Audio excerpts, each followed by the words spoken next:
Congratulations, you've drawn the wild card. It's time for Group W, I suppose, here at the GSL Up and Downs. It's going to be a good day. Yeah, it's going to be a very good day. We have 5 players today instead of 6. In the last few days in the Up and Down groups, we always had 6 players. Today it's only 5. No Protoss player has a chance to get into Code S anymore. We only have 3 Zerg players and 2 Terrans. And the top 2 today will advance. Yeah, top 2. So, of course, since this is actually the wildcard spot, those third place things going on. This is everybody's last chance. People who didn't quite make it into the straight Code S spot. We got some cool players like Jadong is in here. We had a really cool story with Center yesterday. I think he might be able to do it today. Exactly. I got overly excited yesterday when he was able to claim the wildcard spot and already saw him in Code S. Maybe a glimpse in the future, but he will have to prove that. I met him earlier and he was pretty confident. He especially he was like immediately coming up to me. He was like, I can do it today. I know it. I can win this. And I'm like, oh, okay. So not really your average Korean attitude. So really nice by him. 3 TSL players in total. Yeah. Center not the only one. We also have Symbol and Shine in the group. And of course, as Wolf mentioned, Jadong, who just arrived today in Korea after he was, I think, in Las Vegas for the Kingston HyperX tournament. Yeah.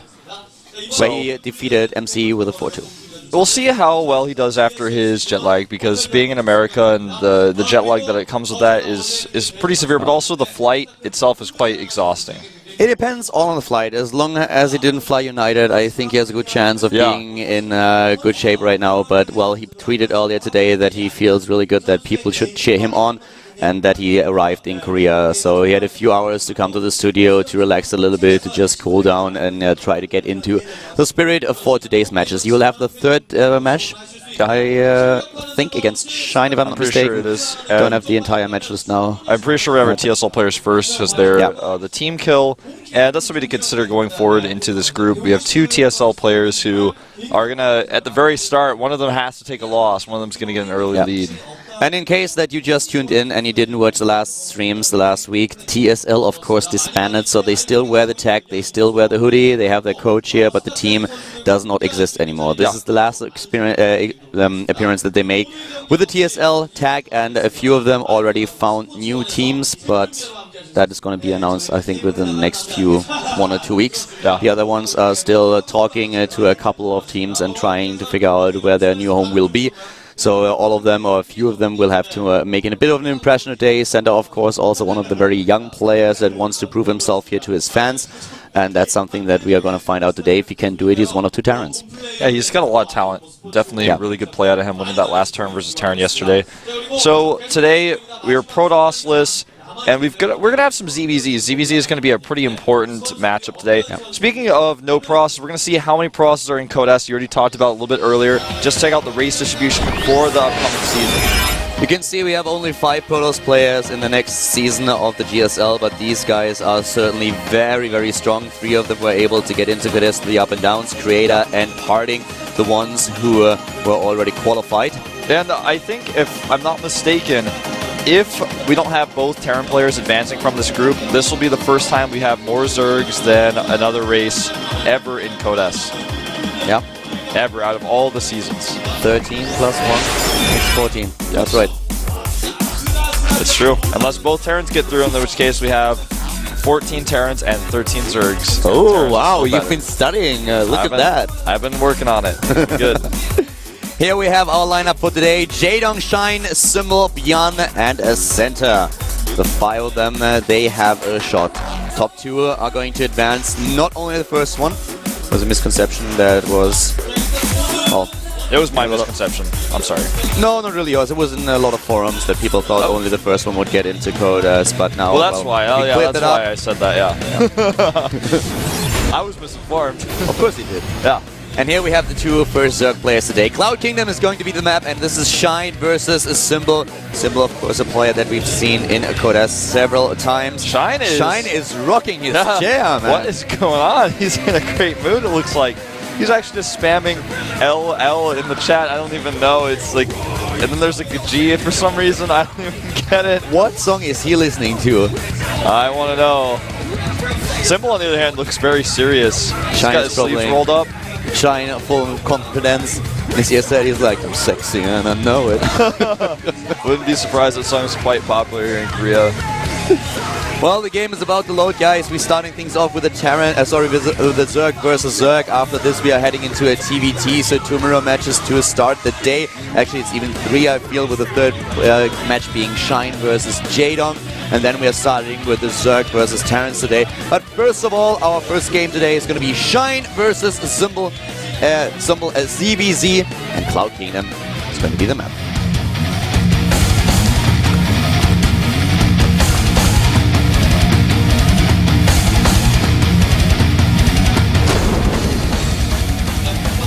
The game starts with our 2 former TSL players. To the bottom left, we have in red TSL Shine. Wants to see if he can get out of this group. Playing his first time in Code S. He's rocking it. He has in high spirits. His opponent starts to the top right. He was one of the strongest Zerg players for his team. It is GSL Symbol. And he is facing a 10 pool from his former teammate. Yeah. These are the builds that we were just waiting and hoping for, difference in builds, and let's just see how Symbol can defend against what he's going to face here. Shine with a bit more of aggression. We're going to see if he adds a gas as well, or if he's just going for the 10 pool and then tries to maybe even divert his strategy, go into a hatch, depending on how much damage he's going to do. There's the gas. So this is a build that we've seen a lot, 1 base play, gas, and Banelings for Shine. This is what we are going to anticipate here. This is generally an all-in.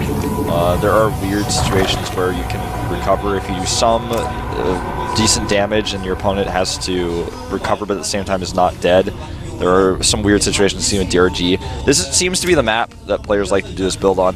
Even though Symbol goes pool first with the Baneling follow-up, it's still going to be tough for him to defend. Yeah. The thing for Symbol, though, is that with the pool first, he's in a really good position here. He doesn't start with the hatch first, which is always a little bit risky if your opponent might go for an early pool himself. So now Symbol trying to get this expansion up, but he will have the Zerglings out just in time. The big problem for Symbol is that he does not have gas. Yeah. He will have the Zerglings out, but with the Banelings, Shine can still do a lot of damage, but Symbol already knows what's coming, so he should be able to prepare accordingly. He can get the Queens out, he can even get the Spine Crawlers, and there we have the first of them. So if he positions all these structures well, the Queen, the Spine Crawlers, a couple of Zerglings, he should also be able to defend against a certain amount of Banelings. Yeah. But you know, ZVZ, 2 Banelings rolling into your mineral line and getting a lot of Jones, and suddenly the game is over. And Shine is able to force the cancel on the hatchery. He's really committing to this, though. He's going to try to hide Banelings over here.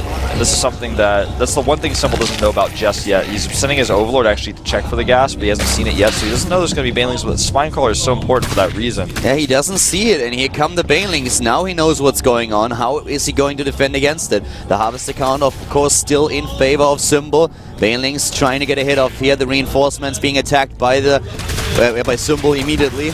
Yeah. Usually standard line of TSL Zerg doesn't work here today. Exactly. And here we go. He's going to try to go through. That Spinecrawler with the positioning is just too good. He does break through, but the drones are already way far away. And 2 Banelings are gone. Symbol with a very good defense here, still far ahead in the Harvest account. This is 14-9. This is Shine's last attempt to this group of Banelings here. If it fails, then he will lose the game. He damages one of the Spinecrawlers with his first attack, but now he has to be so careful. He loses one of his Banelings that's morphing. Symbol is playing this very well. Loses 2 Banelings here. The Queen is out, and at this point we have the Zerg player at the bottom left immediately droning up again because he realizes that this is not going to work well. He's nearly supply blocked. He has to start an Overlord here. This will of course delay his drone production a bit, and Symbol with 23 to 26 supply still has the chance of getting a second Queen out, going into speed now, also just increasing his own drone count. A very good position now for a Zerg player in blue. Yeah, he's defended this so well. Shine is going to really struggle to transition as a result of this, and to be honest, I think this is going to be a pretty easy follow-up for Symbol. He's going to be able to now put his hatchery down. He has 2 Queens and 2 Spine Crawlers. As soon as he has the inclination, he can just start moving down that ramp. He moves his queens closer. He could start a few more lings of his own in defensive baneling nest before he moves down if he wants to, but he doesn't even have to do that. There's the Roach War, and he's just going to skip banelings, which I think is the smart choice in this case. With what he has on the map, it's definitely a good choice. He has already the queens. He's even going for a third queen now. We have him with a Spine Crawler, so going into a Roach War is definitely not something that Shine can punish here. Symbol does not need the baneling nest. The counter banelings on the high ground, he has too much that can deal with his opponent's banelings. Yeah. Speed is done a lot faster for Symbol. He's trying to get a Zergling Scout into the main, not able to do so. A nice block by Shine, but at the same time, Symbol knows there's no hatchery, so there's no rush to get his own. He's going to be able to continue to spot that with his Overlord as well. So, no secrets here. 4 roaches started, and we may just have a 1 base against 1 base game all the way through here. A lot of Zerglings now for Shine, who does not know what's going on in Symbol's main base at this point. He just knows that so far he was able to contain Symbol, that Symbol didn't take an expansion, but Symbol is still way ahead in his Harvest account, and now Symbol takes his expansion. He has the drone, he has the roaches, he has the drone count. He has 3 queens on 1 base, of course now hatchery has started, but with all those queens he can transfuse his Spine Crawler even. He can wall the ramp and hit injects in his main base. He's just got all the advantages. Now he moves out with the roaches. As long as he can kill the hatch attempt of Shine, that's all that he has to do. He has the Spine Crawlers to defend his own base, the queen count that you mentioned too. The spines were moved towards the natural, where the creep has been spread by the queens. Everything lines up very well for Symbol here. Symbol just needs to make sure he can get behind the mineral line with his roaches when these lings come down, because he doesn't know about these lings just yet, and there is enough lings to push these roaches back if he gets a good position on them. You know, it's going to be close, though. Good positioning here by Symbol. This is exactly what I'm talking about. He needs to get behind those minerals, and it's not enough lings. If he gets in a good spot, he can't really surround his roaches. He has a great position here, and he is going to make this happen. He's going to trade very well here. Look at the Harvest account. Symbol is currently doubling the Harvest account of Shine. Has a great economy. He doesn't need to kill Shine here. He's just making sure that the Zerg player in red at the bottom left has to use all his lava for Zerglings, which is exactly what happens, as you can see on the production tab. And during all of this, Symbol takes into into lair, gets his evolution chamber. And he killed the queen at the natural as well here with those roaches. So they will finally be cleaned up here with all the lings he had to make to survive. It's 30 harvesters to 14 with lair tech versus hatchery tech, +1 even on the way for Symbol at this point. The original defense against the banelings, that was really what won him the game here. He's now on double gas. We have him with a huge harvest advantage, with a huge supply advantage. 2 bases that are nearly fully saturated at this point. Fast upgrades now with lair into roach speed, also +1 attack. And the big problem for Shine now is he can't do anything against his opponent's roach composition without roaches on his own. The Zerglings will not be able to fight +1 roaches. Yeah, roaches versus +1. The difference becomes astounding after a while when the roach count gets higher. 2 There's hits, a triple wall here. 2 hits with the roach is all you need when you have the +1 attack upgrade to take down a Zergling. As long as you don't have the attack upgrade, you still need 3. But yes, all those banelings have been spotted, at least a few of them. Yeah, he saw the lings moving across the map with his overlords before he even saw the banelings, so he knew, okay, well, this is all that Shine has. I see it with my overlord. He doesn't have any drones even mining at his hatchery, so this is going to be super easy. He could transfuse now to finished even, and he does. Transfuses, and that is GG. Shine is fully aware that this was his last chance, that Symbol is already so far ahead. This was a last desperate attempt to take the game, and his former teammate claims victory. Symbol with the first win in this 5-player group. Shine now down 0-1. Yeah, and just some team love shown there for a second. Well, actually, that was Symbol being like, what, did you want to ask me something? No. Anyways, yeah, don't do that build. If you join another team than me, don't ask me for advice on ZVZ. I already told you don't do that build. The build is actually good, but he scouted it, and if you scout it, it's really easy to defend. For them, it's also a little bit sad. If you think about it, there are 3 TSL players in this group today, and only 2 of them can advance if they reach the top ranks. Yeah, it would be really sad if all 3 of them did not. Yeah, which would be a weird situation, but you know, it's great to see that teams who are disbanding can still have such good players. You know, it's funny because when you think about it, it just goes to show how hard it is to get a sponsor out here in Korea if you're outside of the Kespa group, because these guys are obviously so good. There's 3 players in this wildcard group, and we already had players advancing. We've had a great 2012 for TSL, and still, no sponsor, really. It shows that they are not only former teammates, but they are also good friends. And Shine was also a bit of the disciple of Symbol and Jan. Both of them older, both of them helping Shine out every single time in the year, was participating in the Code A qualifying, Code A itself. So right now, we have Symbol with the lead here. And it's time for another TSL player to make an appearance. Center, who we saw yesterday with a 3rd place spot in his group, is facing Bjorn Prime. Yeah, Bjorn having a tough time in his group, but was able to edge that 3rd spot out. Now, this match is really exciting to me because we saw Center with really excellent decision-making in TVT when he was ahead, but he's playing against a player, I think, whose TVT is on another level, so we can see how he does when he's tested once more against a real veteran of the GSL, Bjorn. In his in his up-down group, Jan gave us the longest game in GSL history. Tired him out, as you can see. Yeah, he's still exhausted. Yeah, 1.5 hours against Hero, and he is still affected. I don't blame him, Wolf. Not at all. Nor do I. Well, while we have a shadow of Symbol here on the camera, we are going now into the game. It is our first Terran versus Terran today. Another mirror match. This time in Tomb Valley here at the GSL Up and Downs, the wildcard group. Our second game is Bjorn Prime versus TSL Center. Still with his team tag today. Can Center edge out a win in game number 1, or is it the Prime player who is victorious here? We'll find out right now at the GSL Up and Downs with Carl and Wolf.